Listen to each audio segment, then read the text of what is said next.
Hi, hey, short films don't need to be small. And today we're going to watch a short film, Nemesis, with filmmaker Tim Earnhart on the Film Threat Watch Party. There you go.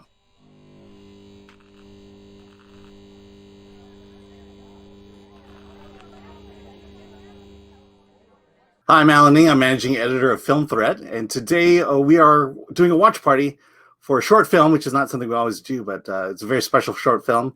It's called Nemesis, and I'm with its creator, Tim Earnhart. Hi, Tim. How you doing? How's it going, Alan? Yeah, good. So yeah, let's talk about this. So about a year ago, you sent us some screeners to some shorts you sent. One was Ricochet, the other was Safe, and what struck me about those two shorts was this idea of taking something like the goal of independent filmmaking overall is this idea of taking something small and making it look big.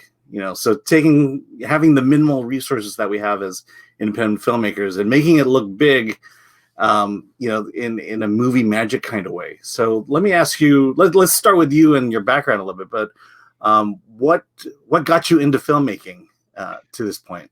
Oh, God. I've always kind of been into it my entire life. I can use the classic, like I saw Jaws, I saw Star Wars, growing up as a kid, the Indiana Jones movies. But this is going to sound bad, but I had a love and affinity for the movies that Canon Films did growing up, and seeing what they did, for better or worse, on such low budgets. And I'm actually friends with one of the directors who did a bunch of their ninja movies in the 80s, Sam Furstenberg, and amazing what he could do with a $700,000 budget or $1 million budget.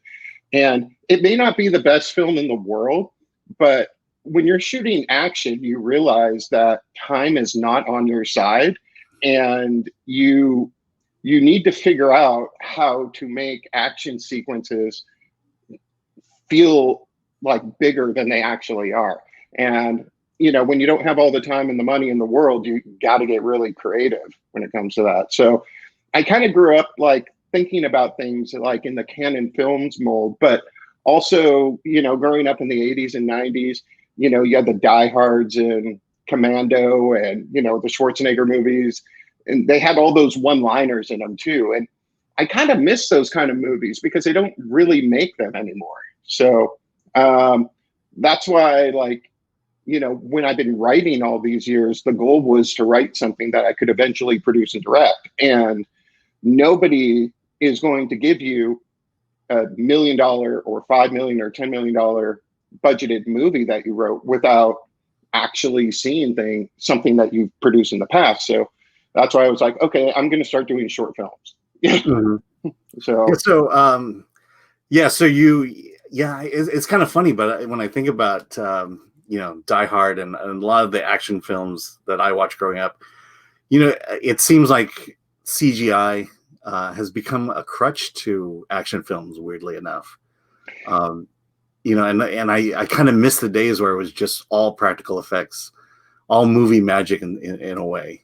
And like when I watch the Fast and the Furious, I feel like I'm watching an animated feature at that point. Yeah, I mean, they're cartoony, right? And but movies are escapisms, right? We want to be entertained. Like those are the kind of movies you can lay on your sofa in the afternoon and just have a good time watching. And I think with my short films, that's kind of how I wanted to kind of come across. Not so much with CG, but I feel like you can blend practical and CG stuff together, and hopefully they can look a little seamless. I mean, when I first started doing short films, I was doing more practical effects. And the problem with practical effects is, well, makeup effects specifically, is they take a long time to do. Like the actor could be with the makeup artist for 3 hours, and then you have to shoot around that because you just can't stop shooting and wait for the actor to show up. So that's why I try to, in my movies, I try to blend CG with practical effects as best I can. So Okay, well let's talk about Nemesis, and there is a connection between Nemesis and your other two, Ricochet and Safe. Um, what was your inspiration behind that? And then I'm assuming that that maybe Ricochet is Safe were the pilot, so to speak, to bring you to the much larger project as Nemesis. Well, okay, Safe was born out of I wanted to do something cheap. Well, it was in the when I say cheap, in the $5,000 to $10,000 range, um, and I had all these props that I had made for a previous movie, all these weapon props that didn't get much screen time, and I said, I need to figure out how to use these props somehow, and I need a clever story to use them. Like in Safe, there's this big drill, and Joe was actually the guy who had the drill. Um, and I wanted to just make something cheap. And with stuff I already had, the only thing I had to get was the masks for that made up. So I found a guy who made some really cool masks, and that was it. And we shot it in 3 days. And I wasn't really thinking of Ricochet or Nemesis after that, but Ricochet kind of came in, and I wanted different masks. And it wasn't Ricochet wasn't supposed to take place with this big vault. It was supposed to be a torture chamber, but I couldn't find any place, that had like any kind of torture chamber or anything we could dress up. And we happened upon this speakeasy in downtown Seattle that was an old bank, and they had this vault. And I'm like, okay, well, I think I'm going to rewrite the script to incorporate the vault, and everybody loved the bad guys with those smiley face masks. And so Ricochet took a lot out of me, because every movie takes about 6 months for me, from when I write the script to when I do to finishing up post, because I do the edit, the sound mix, the color grading, the posters, the trailers, the electronic One-stop kit. shop. Yeah, it's exhausting though, because I'm working my day job for 10 to 12 hours, then I spend another 8 hours a day working on the actual movie, right? So you do that for 6 months straight, and you're just exhausted. So after Ricochet, I only try to do one movie a year because of that. And because the next 6 months it's film festivals, right? So so it was funny when Nemesis came around. It was an idea. I was just talking with my girlfriend about what would rich people do to get revenge on each other if one wronged the other. Like, let's say, Bill Gates pissed off Mark Zuckerberg. What kind of links would they go to? They probably short their stocks or something, right? but like, people with that much wealth, what would they do? And so, thinking in movie terms, okay, how can I take this to the next level? Of something wealthy people probably wouldn't do. And then I started thinking about Ricochet and thinking about the Institute, which I didn't really touch too much upon with the bad guys. I'm like, might be kind of cool to explore the Institute a little bit more. So, the story started kind of showing up in front of my face as I was thinking about it. So it wasn't planned. Again, we shot it last December, but I wasn't planning on making another movie last year. It just kind of came up. Yeah, it's kind of like the Marvel Universe. They started with Iron Man without much knowledge of where it was going to go. And yeah. You're at Thor now, so yeah, I know, you're on right? your way to the full Nemesis universe. Yeah, yeah, pretty much. Okay, so let me bring your crew in here. I'll bring him in, and why don't you introduce everybody? Whoops. And there we go. Yeah, so Dylan, he was our sound mixer, brilliant sound production sound mixer on set. And also, I have to say, Dylan helped out on the crew. He was like help working the jib and everything else. So Dylan's top notch. Matt Fleming, my cinematographer, fellow producer. I can't say enough about Matt. Matt's just brilliant in his own right, not just with cinematography, but with post-production work. I've learned so much from Matt for post-production. He's worked on some big Hollywood movies too. So And then Joe was producer, and he played 3 parts in Nemesis. The guy behind him, he played the kind of cyborg creature, and he played another creature, and he played Dr. Wu in the movie too. And I had to give that to Joe because I told him in the last movie I had to write him a part where he'd actually be speaking. Because he played bad guys in all the movies with a mask, and he didn't have any lines. So he's gonna keep getting beaten up. You might as well give him some lines and what. Yeah, got to die every time. So how do you all know each other? Matt and I, it was funny. We actually know each other through a mutual friend, and we actually work together. And that's how we started kind of collaborating and talking at the time. I met Joe through another mutual friend of ours, and he worked on a comedy short I did called Working with Damien. And then Dylan, I forgot how you got introduced to us, Dylan. I forgot. Joe, did you find Dylan? Was that who it was? Post. Yeah. Yeah. And it ended up that Dylan worked on a short prior to ours that Isha starred in, who Isha starred in Nemesis as well. And so they knew each other. So it was kind of cool how everybody came together.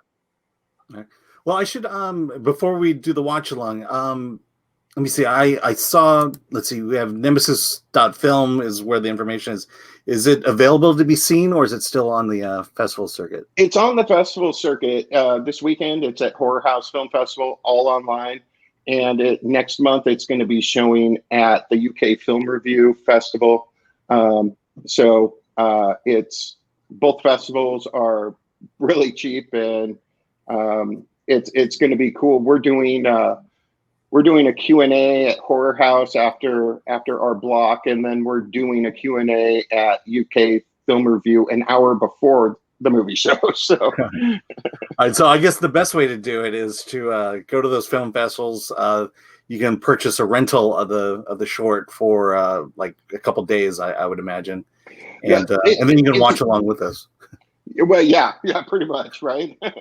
All right, and just for everyone, I don't think I've mentioned it before, but so the best thing to do for the rest of us is have the movie queued up, have it paused at 0. And then when we go into it, we'll play it all together, and then we'll watch along. So I'll give you a few minutes to do that to the fans watching at home. All right. Yeah. So any interesting stories about like I said, a lot about indie film is making small things look big. What was some of the preparation like in making Nemesis? What's some of the movie magic that happened that you're particularly proud of? Well, I think like Joe's costume and the one that you see on the poster behind him, the pieces were coming from all over the place. The armor, the LED armor was done in Toronto, took a couple months to do up. And the silicone mask was done in LA. And that took a couple months. There were some shoulder pads he's wearing in it too that came from London. It was just, logistically just trying to get that whole costume together was, and then you're crossing your fingers that it's going to look good on camera too, right? That, and I think getting the weapon stations and the power stations together, I'm not used to in my short films having to do that much production design.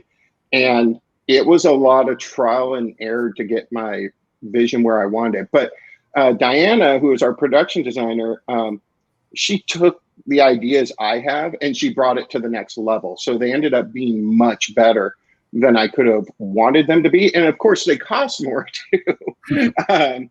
But those were the hardest parts for me because I'm doing a lot of this stuff myself. I have weapon stations set up in my living room and having pool piping going through them and pond piping going through them and seeing what looks good, because your goal is to make everything look so seamless that people don't question it. Right. Yeah. So well, I think that's the one thing that struck me when I first saw. I think the first one I saw was Safe, but it is those costumes. Even in Safe, it's just something as simple as the mask, and then you're more or less just elevating it up to this point. Yeah, and I think the only things I got for Safe were the masks and the actual safe. And those were the only elements. All the weapons and stuff I had from previous movies. And so it was just trying to have a decent enough story that people could follow. Yeah, is Safe and Ricochet available somewhere? Yeah, it's available on my YouTube channel. Oh, yeah. What's the address for that? Or what's the best way to find that? You can just search my name on YouTube and you'll find my channel. And you can find everything except for the full movie of Nemesis up there. So you can find all my movies up there. Yeah. I mean, I would definitely check those out. You definitely see the progression, and that and then Nemesis here is kind of the big movie piece, so to speak, in the series. Well, the biggest problem I find with these movies, you want to outdo the movie you've done before as well. And so each story gets a little bigger and bigger and bigger, and then the budgets increase as you go along. And Matt obviously, I give him a lot of challenges with every movie as well too. So, Matt, can you talk about that a little bit in terms of the progression, I should say, over the three films in terms of the cinematography? Well, each film had its own kind of look. Tim had a really good vision for the kind of look that he was going for. And he and I kind of visually kind of speak the same language, and we've learned how to do that better, over time with more time that we work together. And as our relationship has grown and we've gotten inspired by the same things. So we've kind of grown together like that. And I think we share a similar kind of vision and a look. So that's worked out really well. I think one of the things, to me, I think it's really obvious, and it's probably not visual or apparent when you watch one of Tim's films, but one of the reasons why they're so successful is the team that he's assembled. So, I'm really proud of the things that we've accomplished with these films, but it's not just because it looked really cool or that explosion was awesome. It's more about like, holy crap, we got so much done with super limited resources. And to me, that's Tim just being super organized and having the whole thing together. But he's assembled a really great team, and the culture is really awesome. Some of the shots we got the amount of it is just amazing. And that's only because everybody was super helpful and jumping in. Yeah. There's no prima donnas on any of Tim's sets. It's not to say that it's like harrowing and everyone's stressed out. It's fun, but everyone is really interested in just helping out. Like, especially in this last film, Joe and his partner Kate were so active behind the scenes and just making everything all work. And that's a huge part of why it was helpful. Like Tim was saying, Dylan, our amazing sound technician, was helping us run the jib, and we had motorized cameras up on like motorized heads and stuff, and he's doing all that. Everybody's jumping in. So I got a little off topic there, but the reason why it's been super successful is lots of reasons. Great vision and a great story and great acting and all that. But there's all kinds of other things that have made these movies successful, I think. Yeah. So Tim, as much as you're doing everything, you still weren't doing everything. No, and I'll tell you, like, again, he points to Dylan like, hey, we're not rolling sound. Dylan, do you want to work the remote head on the camera that's, 15 feet up in the air, right? And when Joe is not in costume in this movie, he's helping behind the scenes. Ayuba will be in costume. Ayuba here that joined, he played both masks. He played 4 parts. He played both masked guys in the battle scene, and he played a scientist at the end, and then he played an extra in the background. But Yuba would be in costume, and when he wasn't in the shot, he would be behind the scenes helping out on something, helping to move lights or help move camera equipment. And so everybody, it's kind of a family in a way, because were I mean, when we were shooting the battle scene, I wanted 4 days to shoot it, but excuse me, we only had about 3.5 days to shoot it, and everybody just pitched in, and that's the cool part. We're just, you know, we're all just trying to help each other out the best we can to make the best movie possible. All right, cool. Okay, so just a reminder to everybody. Let's see. Nemesis will be playing at which 2 festivals again? At Horror House Film Festival. Horror House, and that's November. Sunday. I'm not sure this will be out by then, but the one in November is the UK Film Review. UK Film Review. Okay. Yeah. And pretty. I would bet long after this, it'll be available somewhere. Yeah. Somewhere streaming. Yeah. All right. Let's see. Okay, so why don't we just go ahead and start the watch party? So, like I said, have the movie queued up, have it paused at 0. You should be there at this time. And let me see. And I'm going to count us down. When I'll count from 3, and then we'll hit play. So, ready? All right. 3, 2, 1, play. And then turn your volume down so our mics don't pick it up. That's a pretty nice opening title, though. Yeah, thank you. All right.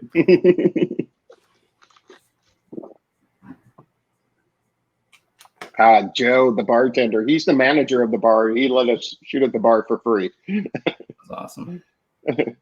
And So Gianna, this is pretty much your billionaire's playground, or yeah.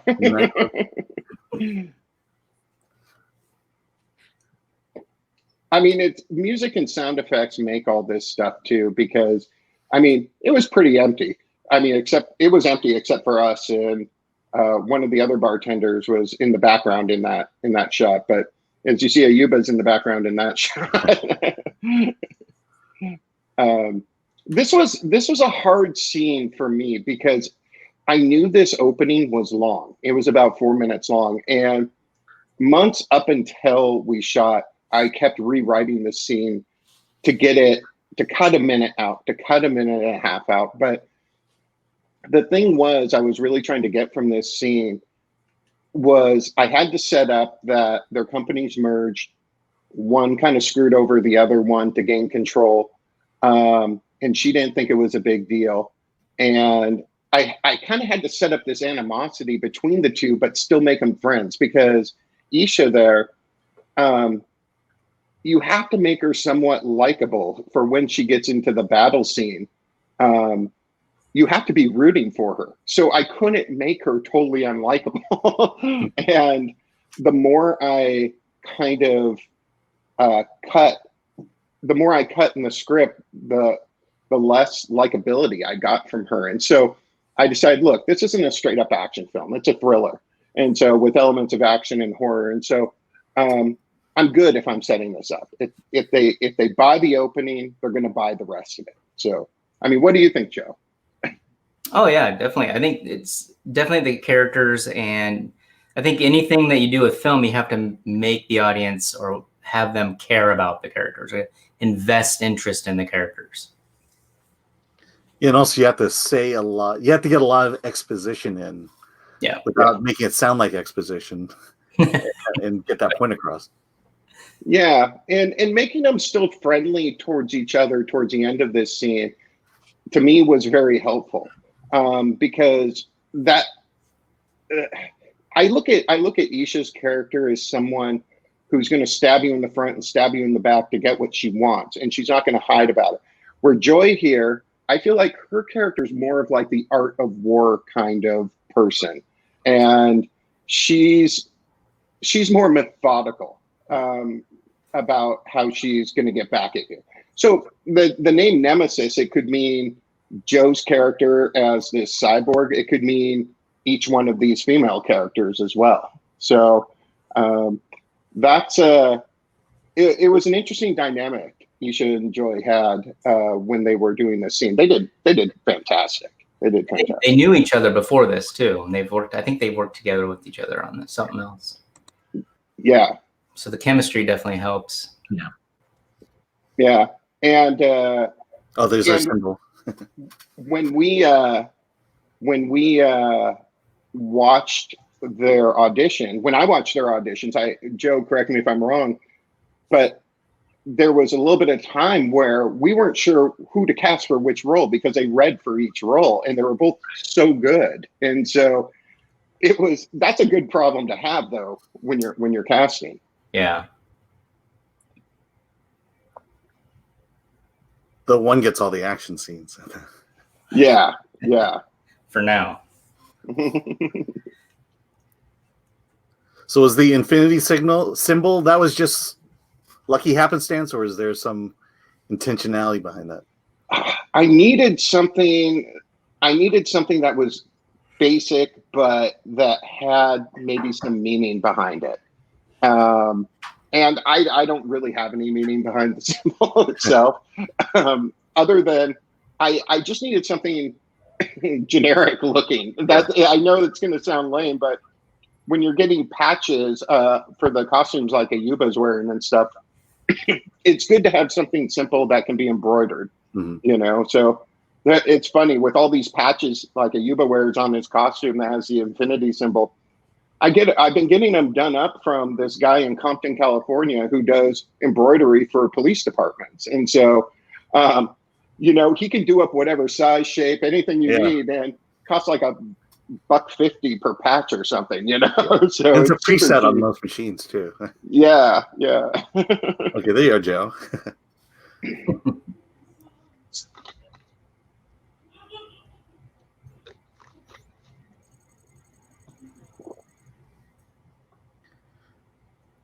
Now, did you do most of the graphics, the CG graphics? Yeah, and what I do is I get them about 80% done before we shoot. And so then at least I can go to Matt and tell him what I'm thinking for a shot and show him kind of what I have and say, do you think this is going to work? Or is there going to be something that's not going to work that you could see? And so it's like about 80-90% done before we shoot. So I have a very good idea, like if Joe has a piece of plexiglass, like, is this what I want to do going to fit on the plexiglass in post? So I'm super prepared. I'm probably too much prepared at times. So No. Nope.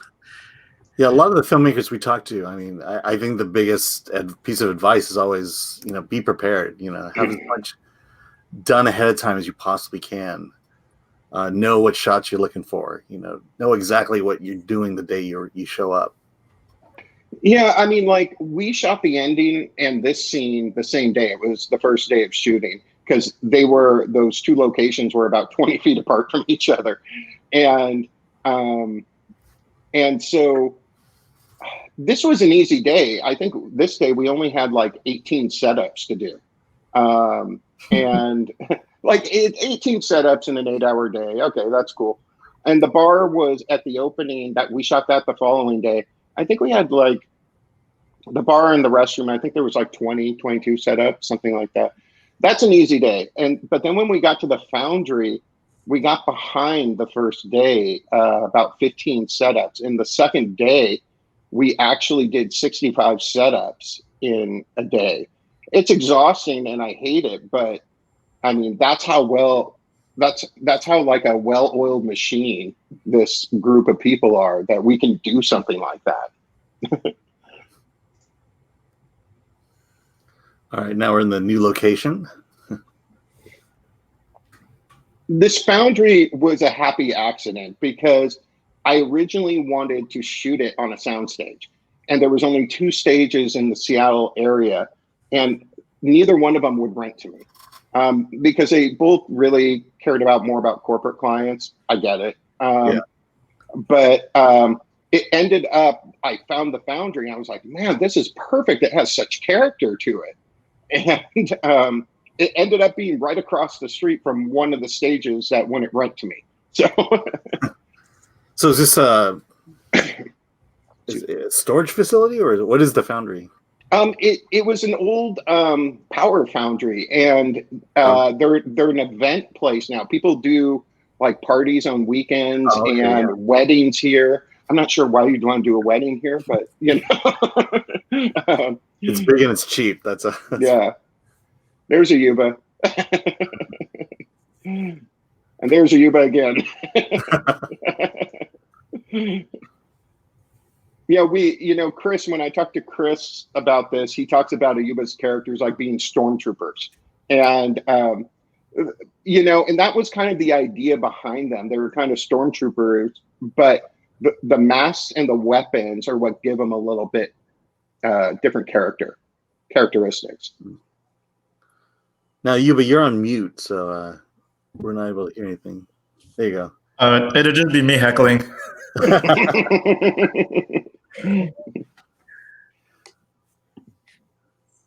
Yeah, what was your experience like?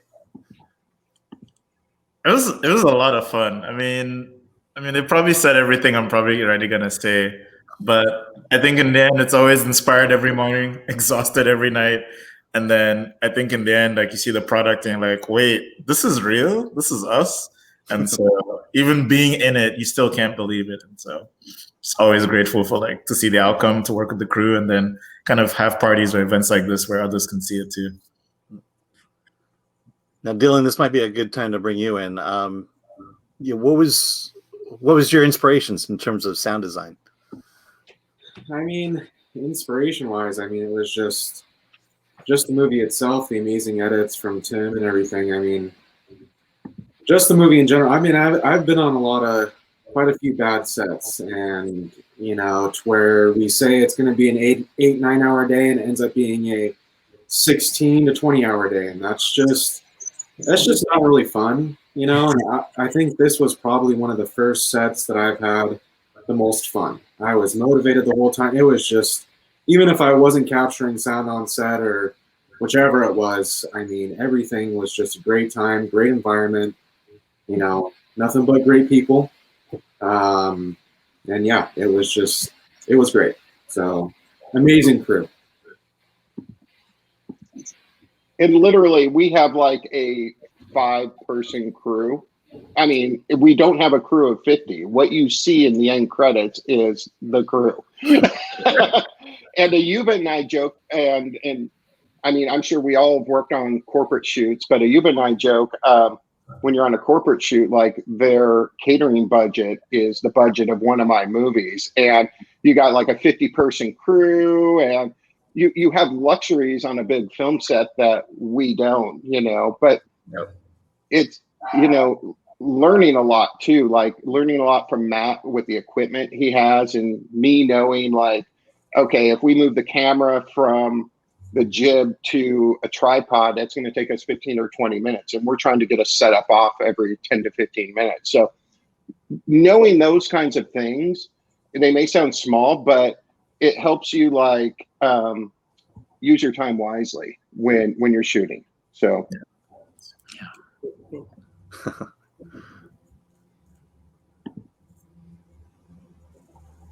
one of the things dismembered parts, like a hand or something. One of the things with Ayuba getting his hand cut off, in that the inspiration was the old James Bond movie Octopussy.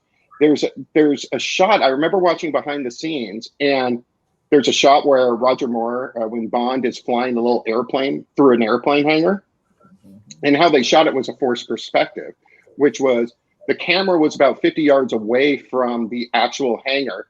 They made a miniature door on the right side of the camera to match the door on the airplane hangar, and they had a miniature plane on a wire go between the camera and the hangar, so it looked like it was going through the hangar. So when Ayuba was getting his hand cut off, we had a fake hand on top of the minigun. We had 3 people holding the minigun. And I think it was the minigun was a little bit closer to the camera, and Ayuba had like a stump on his hand. And there was like maybe that much room between the stump of his hand and the actual minigun, so Joe could put the saw through it. And Isha's walking by, Joe puts the saw through, Ayuba just raises his hand, the minigun drops. So it took a little coordination to get those like 1-second shots to make it like look good. But it's something like we wanted to do practically too, instead of all CG. And speaking of hands, I remember I had broken this one, and I was just coming off of a couple weeks of a cast to make sure that I can still mobilize and squeeze. And that saw was heavy. So thanks with the Yuba, we kind of brainstormed and thought, okay, how can we make this easier on my hand so I don't have to lift it as much? And so we shoved the thing up with foam and just squeezed my hand in there. Yeah, I forgot about that. Yeah. I didn't remember about the broken hand until I saw you get yours cut off, and I was like, oh yeah. Yeah, that was kind of crazy because Joe broke his hand like right as all of his costume stuff came in, and he was supposed to try it on. He was supposed to come in for a fitting, and so we had to bring a Yuba to try it on, and nothing quite fit right. So I was getting a little worried at that point. Thanks, Joe. Thanks for being my stunt double. I still have that saw. I don't know if you can see it. The lighting's not the greatest, but it's right there behind me. Oh yeah. My nephew his birthday's Halloween, so we're upset. I was like, that saw, he's gonna love that. So he's using it this year, but for now it's a conversation piece in the studio. Nice. Every person that walks in is like, this is cool. So that saw is heavy. I agree with you, Joe. Well, and I have a core drill. It's the same thing like the saw. You put your hand in it, and it's a core drill. It's a big drill I wanted to use in this, but I just couldn't fit it into the script too much. And so that was the way one of the Yuba's characters was going to die. in this one. So I figured the next movie we can use the drill, the big core drill for it. So I'll be ready. Nice slow-mo. Oh man. So sinister. I know we shot the ending in the conference room scene like in the middle of December last year, and then we shot all the Foundry stuff a week and a half later. So Now, did you put in all those neon lights, or were they there already? No, all the prop the weapon displays and this power station I put together from stuff I bought on Amazon. Oh, wow. It's like the power station is an outdoor storage container, and I just dressed it up with some grills and some foam stuff on top, and then some of the pond tubing and the mat it's sitting on and the neon light going around it and the lights. Yeah, all this, everything was bought on Amazon. Like they're the weapons displays are 3 milk crates for each one, just stacked on top of each other. But to dress it up like this and get the foam, cut the foam on top, cut holes for the LED lights on top, and putting the LED lights through this tube, everything was just pretty painful to do. It was just a lot of work to do it. So, that's interesting. How long was the prep work for it, and did you have a crew bigger or beyond yourself doing all that? Well, Diana and I, who did the production design, we put one together like a month before where we were happy with it. So basically, the other 3 weapon displays, I cut everything. So like the foam on top, or if I'd have to cut through the milk crates so the saw could sit inside very easily. All that stuff I prepped before. So we just had to set it up. The problem was, there was about 6 or 8 of us just setting everything up the first day, and we got like 2 hours behind shooting on the first day because it took so long to set everything up. But once it's set up, we're just like good to go. But again, the first day of shooting in the Foundry, we got behind like 15 setups, and I start to worry, like getting behind 5 setups is okay, but behind 15 setups is kind of daunting, so. I have a couple of fun memories of going over to Tim's place, and him and Diana just really worked really hard on these set pieces. But I just remember going over there a couple of times, and his whole place is just filled with all these crates and wires and lights and just crazy stuff and foam rolls. And what are you guys doing?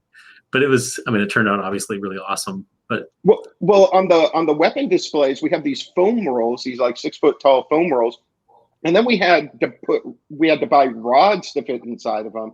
So it would hold up the tubing with the LED light going through it, because the tubing itself was so heavy. And we have zip tying everything together so it wouldn't fall over or they were balanced. So it just took time setting that stuff up. And, you know, we spent about 6 hours total. So you have to think half a day is just gone from shooting. And we were there for about another 6 hours shooting the rest of the day. So, but it's just, again, some of it's just knowing, like, if you're getting a close up of like Isha's hand taking a knife out of the display, how many takes do you need of that?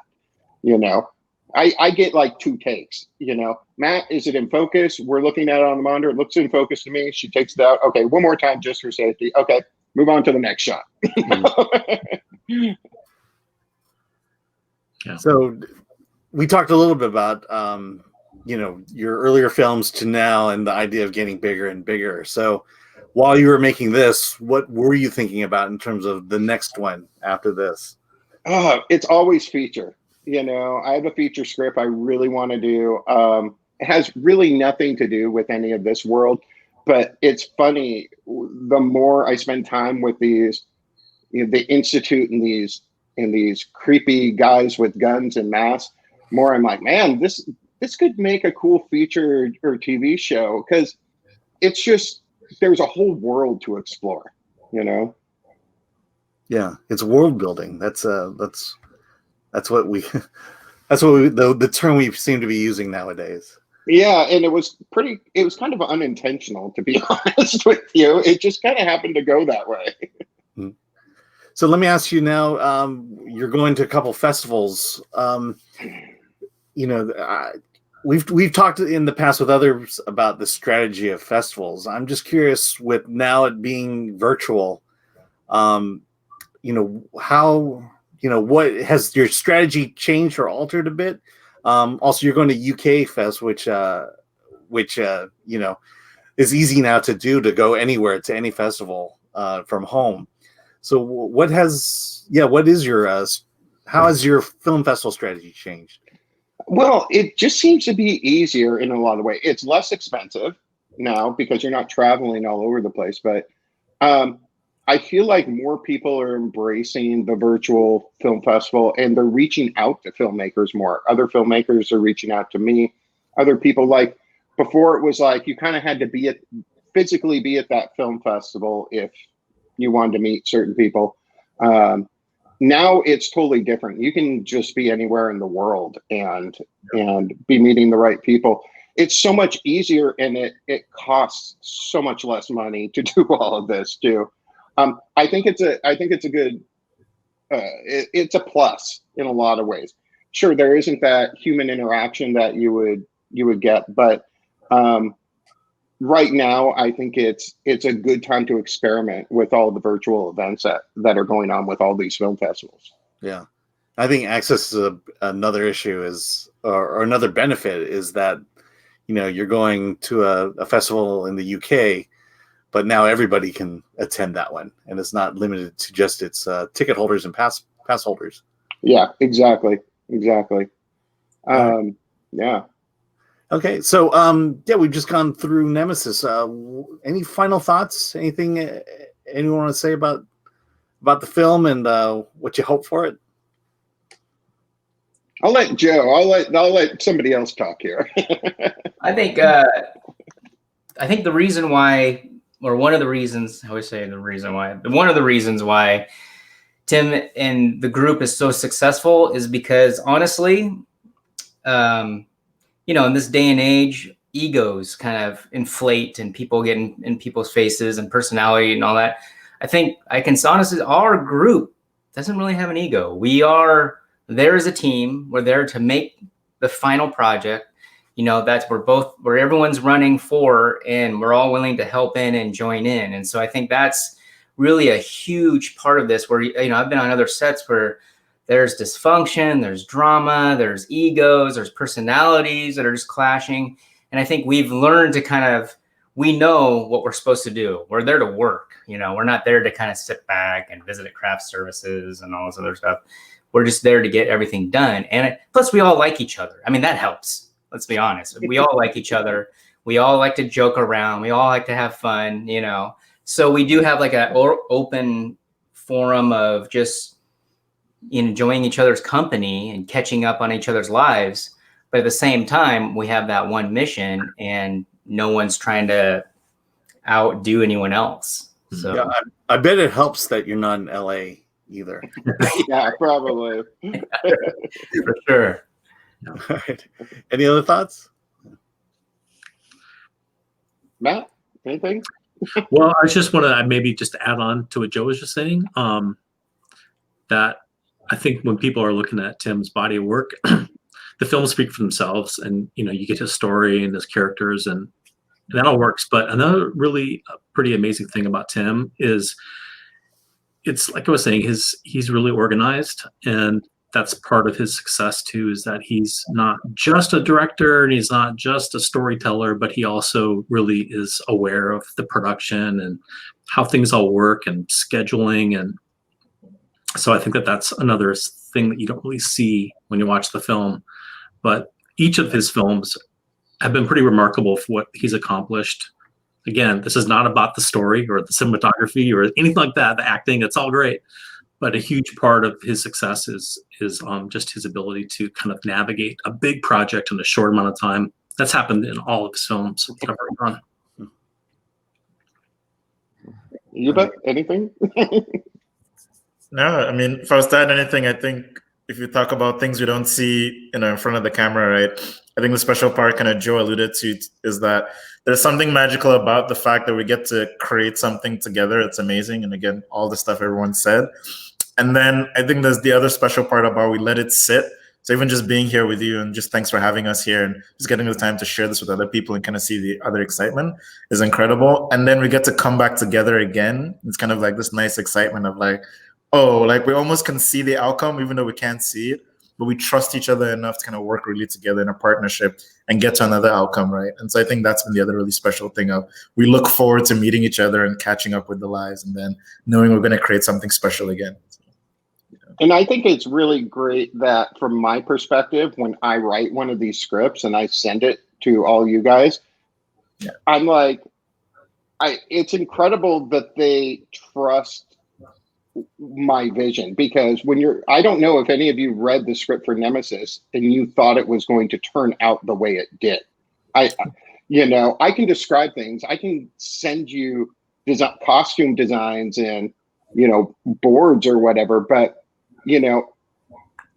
for me, it's the trust that they know, that they're trusting me, that I know what I'm doing. When I say I need this shot, that Matt knows, like, I'm not wasting his time and just doing some beauty shot that's never going to get in the edit, and we spend 2 hours on it, right? So I think trusting me and my vision is just like, to me, that's where hats off to the cast and crew, because you never know how it's going to turn out by the time it's done. Yeah, it's definitely that thing where I go, you want me to wear what? Yeah. Because Joe, move out from behind your green screen for a second. Okay. What you see him wearing on the bottom, they're motorcycle shorts that he put over the pants, because I needed something to kind of complement the rest of his costume to make him look a little bit more robotic. So that's all they are. They're padded motorcycle shorts. I bought them like a week before the shoot on Amazon for like $10, Yeah, I mean, that's been always my fascination with sci-fi and just that whole idea of movie magic, and the fact that it's all illusions. Yeah, the sound effects is what sells. I mean, not just the way Joe's walking and the costume, but the sound effects kind of sell the robotic feel for it too. Yeah. And then having Yuba help me get dressed is. Yeah, it took like 2 people to help Joe get in and out of stuff on there. It was quite. We didn't talk about the boots. Oh my gosh. Oh yeah, the boots he had to wear. He had to wear platform boots because the metal part on the bottom of the boots had to be raised up, and so he had to wear platform boots that I bought him on Amazon too. So I see a picture right behind your shoulder, right there. The shoes. Yeah. Yeah. So his actual boots had spikes on the front of them. And because all this metal stuff that went up to his kneecap had to be elevated. So, yeah, it wasn't the most comfortable to walk in. Sure. I didn't get any blisters. I don't think so. That's good. But I'm really happy too that everybody in the cast and crew, the limited cast and crew we have, everybody has won an award for something. For Isha, Joy, and Joe for acting, we won, best thriller, best action. Dylan's won for sound. We won for production design, cinematography, directing, writing, producing, just everything. It's a little overwhelming how much people have really liked this movie. I wasn't expecting it, to be quite honest with you. Yeah. I mean, that's to me the beauty of what we do here at Film Threat is just really encourage filmmakers, independent filmmakers, and let you know that your big idea, especially today, is now attainable. There's you're gonna have to do some guerrilla tactics and some improvising, but you can accomplish that big vision you have in your head. Well, and I think also when it comes to if you look at from my previous shorts like Safe or Ricochet or Nemesis, you can see a natural progression of each movie getting bigger, but each movie's budget has like doubled or tripled as well through there. So it wasn't like I wouldn't have wanted to do Nemesis a few years ago. It's just that maybe I didn't want to spend the money a few years ago. I mean, the idea wasn't there, but I have to have justification when I'm spending my own money on this, that if we're spending 5 to 6 days shooting, then what was it? It was Safe was 3 days shooting. Then Ricochet was about 4 days shooting. And then Nemesis was, I think, 5 days shooting. So, your costs just go up and go through the roof throughout all these things because you want to make a bigger movie. You want to top yourself from the previous movie, but you also have to figure out, what I tell people is if you want to do a sci-fi movie, make sure the visual effects are going to be good, because if they're going to look cheesy, nobody's going to take you seriously. Know what you're going to do before you do it. Just don't show up and say, I'm going to have these lasers shooting all over the place without having your visual effects guy saying, I don't know, because this is a big jib shot. It's going to be hard to motion track that, what you're trying to do. Or because Matt's taught me a lot of that. So that has kind of tamed me a little bit when we've been shooting, because it makes me realize how much work is involved when I'm doing the visual effects at the end. So, just you want to strive to reach for the stars, but you also have to know with the time and money you have, what is your limit for that. So, well, I mean, I'll point back to Safe. I mean, essentially, it's a house, a room, and some masks. Yeah, and from there, it's to Matt's credit, it's the way it's shot, it's the way it sounds, and those are the little things that we as filmmakers, the simple tools we have of just a camera, and to be able to tell a big story and make it look, much more cinematic, so to speak, than it really is. Well, and I think that was great with Nemesis, finding the foundry to do the battle scene in, because I was so dead set on shooting in a soundstage when I couldn't get a big soundstage that I wanted. I was really mad, and then I came across the foundry, and I was like, wow, wait a second here. This has a lot of character. This kind of fits the tone of the movie. Like, I honestly couldn't have asked for a better location than when we shot at the foundry, because it's a character unto itself. Yeah, absolutely. Okay, any last thoughts, Dylan? I'll jump in for sound. I mean, going back to trusting Tim, I mean, as far as sound wise, I mean, with this film, I mean, basically 100% of the sounds were, already decided by Tim. But even just being able to be on set and everything, I could hear, what I would want and this and that, and just trusting Tim was amazing. I mean, he hit every nail that I would have hit. Same thing. I mean, it was team effort that you could not ask for on any other set, that's for sure. And it, going back to what I said before, it's just amazing crew to work with. I'm excited, thank you for having us, and Yeah, I'm excited to work with you guys again soon. It's going to be a great next project that we'll work on together and everything like that. And, as far as going back to inspirations before with me, I'm a huge fan of the new Joker, and I'm a huge fan of 80s movies. So I love the bassy sounds. I love, real Foley sounds, kind of going back to the Die Hard part in the beginning too, is trying not to fake things and getting the most real sounds and the most real picture as much as possible, and trying to avoid as much movie magic as possible. I feel like that's what really makes a great movie. So, cheers to everybody here. You guys are amazing. Thank you all so much for having me for this time. I can't wait to see you all again. Yeah, maybe we do Nemesis 2 Electric Boogaloo next. Yeah. Let's do it. Let's do it. Lost World. Endgame. All right. Well, thanks a lot for joining us. This has been great. Like I said, what we're here to do is encourage filmmakers. You've got a story to tell. Tell that story and realize the cavalry's not coming. We've told that story many times. You just got to do it. And the beauty is the tools, the off-the-shelf software, everything that's available to you. And it's only going to get better and more accessible. So go tell your stories. Okay, well, thanks a lot, Tim, Dylan, Joe, Matt, Ayuba. Yeah. Thanks a lot for joining us, and let's get out of here.